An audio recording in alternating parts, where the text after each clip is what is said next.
Bonjour, bienvenue dans l'exposition Canac Enquête sur une collection. L'exposition se déroule au musée du Berry, qui se trouve dans la ville de Bourges, dans le département du Cher. En fait, en 2014, dans les réserves des musées de Bourges, j'ai trouvé une massue tête d'oiseau en bois, une collection d'ethnographie, et que je ne connaissais pas. Donc j'ai identifié de l'ethnographie extra-européenne et j'ai contacté le musée du Quai Branly où j'ai été mis en relation avec Emmanuel Casarero, qui est l'actuel président du musée du Quai Branly et le conseiller scientifique de cette exposition. Vous vous trouvez ici dans en fait, l'entrée de l'exposition et aussi son point de sortie. Donc l'exposition est construite en plusieurs parties. Donc dans cette introduction, vous avez le descriptif du début de l'enquête, une chronologie croisée qui évoque les grandes dates de la vie de Gervais Bourdina avec l'histoire des événements politiques en France et en Nouvelle-Calédonie. Et derrière moi, une sculpture qui se nomme Djibaou, une sculpture en ciment de Vincent Perraro, qui est un artiste d'aujourd'hui, qui est installé dans le Sancerrois. Et donc nous avons voulu faire un hommage et un rappel à Jean-Marie Djibaou, qui est à l'initiative de l'inventaire du patrimoine kanak dispersé dans les années 80 et un homme politique de premier plan de la Nouvelle-Calédonie à cette époque. Alors vous avez derrière moi la collection qu'a donnée Gervais Bourdina au musée de sa ville natale, Bourges.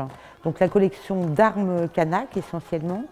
Donc vous avez 66 saguets, des jupes, des massues, des casse-têtes et 4 objets ayant appartenu au grand chef kanak Poindi Pachini.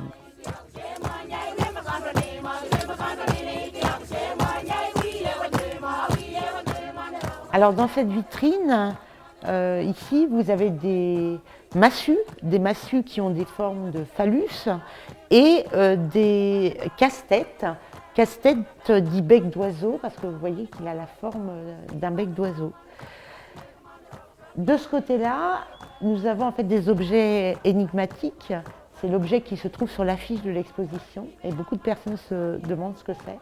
En fait, ce sont des jupes. Et ce sont des jupes réalisées en fait avec des fibres d'hibiscus que les femmes roulent sur leurs cuisses et elles forment une grande frange qui est enroulée sur elle-même et donc qui sert à la fois de jupe mais aussi de monnaie d'échange. Alors la caractéristique de la collection que Gervais Bourdina a donnée au musée, elle n'est pas dans les objets eux-mêmes, puisqu'il n'y a pas d'objets exceptionnels de la culture kanak. Ce sont plutôt des armes et des objets de la vie quotidienne. Ce qu'elle a d'exceptionnel, qu'il a pris soin de transmettre au musée le nom des chefs kanaks à qui ces armes ont appartenu. Et ça, c'est quelque chose d'extrêmement rare qui n'arrive pratiquement jamais. Et donc ça a permis à Emmanuel Casarero de réactiver en fait la mémoire de ces kanaks et de ces chefs kanaks. Avec les 66 saguets qui sont présentés dans l'exposition et qui constituent en fait un mur complet de saguets toutes différentes, on a voulu recontextualiser un peu la collection en présentant notamment avec ce fusil à silex et à baïonnette le rapport en fait de force qui pouvait s'opérer entre les colons et les kanaks au moment de la colonisation, puisque les kanaks n'utilisaient pas le métal à l'arrivée des colons. Ici, vous avez en fait la maquette en fait, d'un bateau sri-lankais qui, disons, signifie la position maritime de la Nouvelle-Calédonie, qui est évidemment une île, un archipel entouré d'océans. Donc évidemment, la mer et l'océan est un des éléments majeurs de l'environnement calédonien. Ce donateur, sa vie, on l'avait complètement oublié. Et c'est un personnage romanesque qui a une vie extraordinaire qui traverse le XIXe siècle. Gervais Bourdinat est né à Bourges, dans le quartier Saint-Bonnet, qui se trouve dans la ville basse, proche des Marais, donc un quartier que les Berruyers connaissent bien. Ses parents sont vignerons, son père et son grand-père, mais lui, il va devenir charpentier, sans doute formé par un artisan de son quartier. Il a à peu près 10 ans lorsque cette vue de la cathédrale de Bourges est peinte par Villeray en 1841. Et donc Gervais va devenir charpentier, notamment on retrouve sa trace à Paris. Il épouse Marie Guillemey, qui est épicière à Paris, dans le quartier d'Austerlitz, rue Esquirol. Lui-même est entrepreneur de charpente et c'est le Paris en fait du 19e qui, sous Napoléon III, va se transformer avec les travaux d'Haussmann. Et donc, il y a besoin d'énormément de main-d'œuvre et d'artisans, et c'est sans doute ainsi qu'il va développer son entreprise.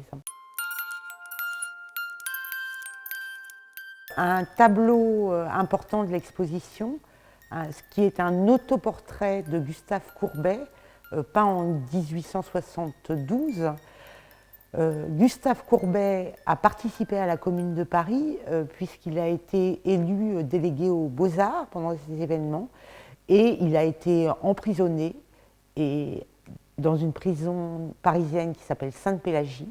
Et donc quelques semaines, mois plus tard, il a peint cet autoportrait de Courbet à Sainte-Pélagie. Alors Gervais Bourdinat participe à la Commune de Paris. Donc la Commune de Paris a lieu à partir du 18 mars 1871 et va durer 8 semaines.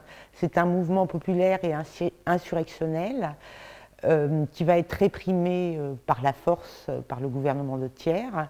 Et donc Gervais va être arrêté et jugé quelques années plus tard et condamné à la déportation simple en Nouvelle-Calédonie.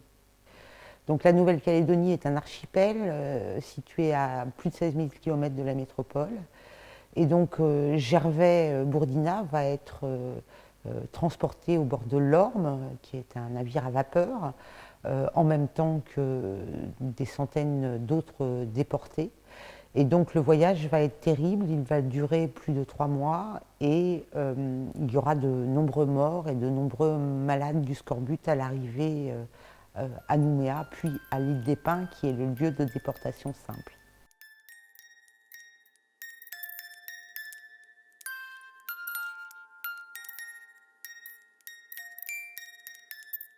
Nous avons choisi de consacrer un espace aux colonies vues par certains artistes.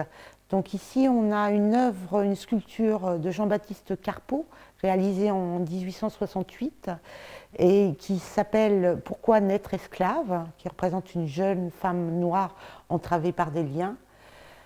De part et d'autre de l'espace, des linogravures réalisées par plusieurs artistes qui, de manière engagée, parlent de la colonisation dans les années 30.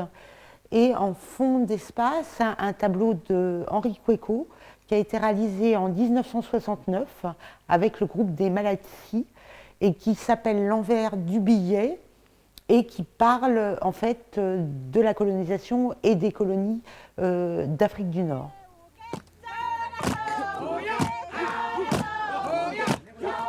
Gervais Bourdinat de l'île aux Pins va assez rapidement être autorisé à s'installer à Nouméa pour travailler.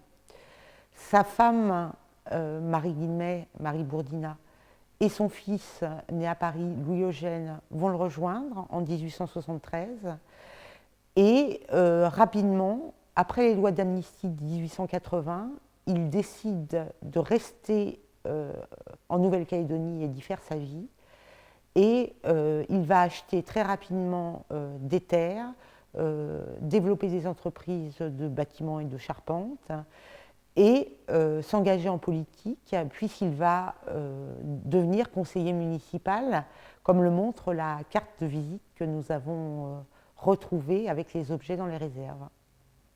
Alors, à partir des lois d'amnistie 1880 jusqu'à 1899, date de sa mort, Gervais Bourdina va devenir un personnage important de Nouvelle-Calédonie en s'engageant en politique et en faisant des travaux d'aménagement pour la ville. Il va malgré tout garder un lien important avec Bourges et avec sa ville natale, puisqu'il envoie cette collection au musée de Bourges, cette collection dont on ne sait comment il l'a constituée, mais il a cette attention et ce lien pour sa ville natale. On va aussi retrouver sa tombe, puisqu'il est enterré à Nouméa, au cimetière du 4e kilomètre, avec son fils Louis-Eugène, qui est décédé quelques années avant lui. Et donc, Bourdina est un personnage laïque et républicain, engagé toute sa vie. Sa descendance suivra également ce mouvement. Et donc, sur la tombe, il y a un épitaphe, il a passé en faisant le bien.